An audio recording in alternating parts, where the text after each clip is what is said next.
Minha diretoria, nós não temos uma sexta-feira de paz, porque afinal de contas, Renato Portaluppi ousou mexer com o que há de mais valioso e intocável neste país, que é a imprensa. A massa manipuladora e vendida do Brasil, o maior mal que esse país tem disparado na minha concepção. Acho que eu tenho direito à opinião? Talvez, não sei. Bom, talvez estando aqui nos Estados Unidos eu tenha.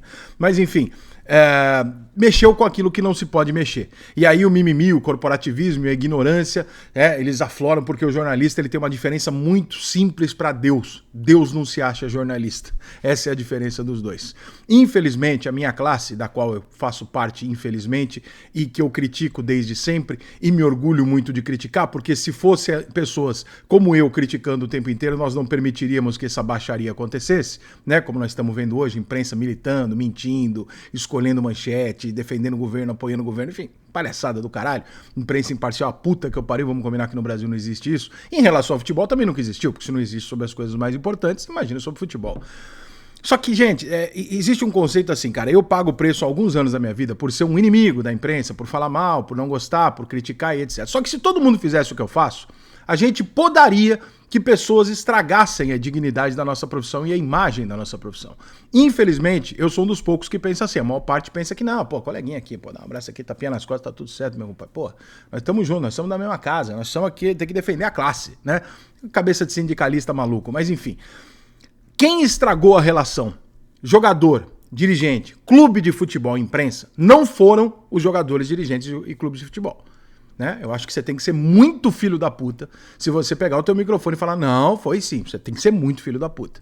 Rica, mas você não pode generalizar a imprensa. Eu posso sim, porque a única maneira que existe de você dizer algo sobre uma grande massa é generalizando. A pessoa que entende a generalização como todos, ela é burra, e não eu que estou colocando de forma generalizada. Afinal de contas, o jogador brasileiro, o futebol brasileiro, o treinador brasileiro, são frases absolutamente comuns no nosso dia a dia, e ninguém reclama de generalização. Então, vamos ser menos babaca e aceitar que, obviamente, quando eu estou dizendo isso, tem vários que se excluem, mas boa parte da imprensa, e eu diria que facilmente a maioria, não tem um pingo de escrúpulo na hora de dar a porra da notícia e ganhar o seu cliquezinho.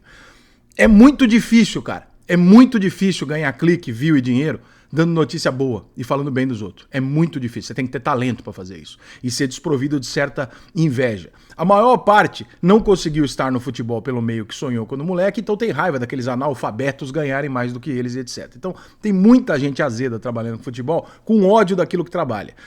Quem quebrou essa corrente foi a imprensa, a partir do momento que começou com fofoquinha, ir atrás de jogador na vida pessoal dele, falar de separação, de traição, se ele bebeu, se ele não bebeu, quem é o amigo, quem não é o amigo. E o pior do jornalismo, o teria.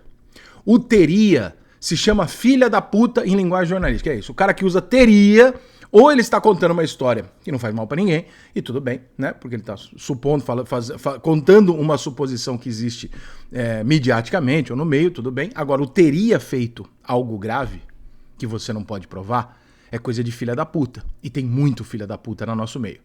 Teria bebido, teria dito tal coisa, teria tido tal reunião, teria faltado ao treino, estaria descompromissado com o clube.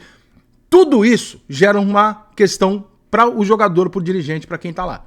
Como sentado na bancadinha do jornalista em casa, no ar-condicionado é fácil pra caralho, falta muito zona mista, cara. O que falta no futebol hoje é zona mista. O que falta no futebol é contato, é você sentar no restaurante e o cara que você criticou ontem tá sentado do seu lado.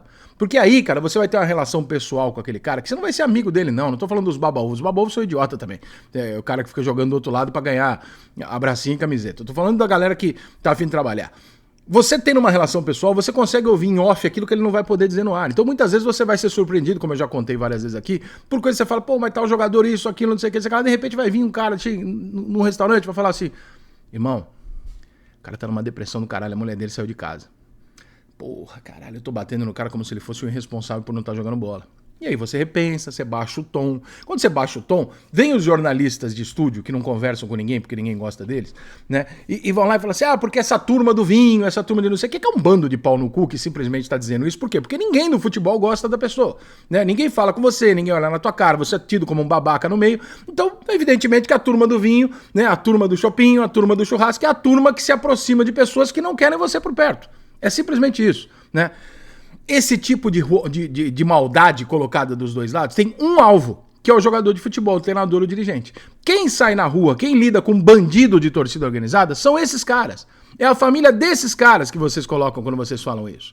Então, a falta de cuidado que a imprensa teve a vida inteira, ela tem uma consequência.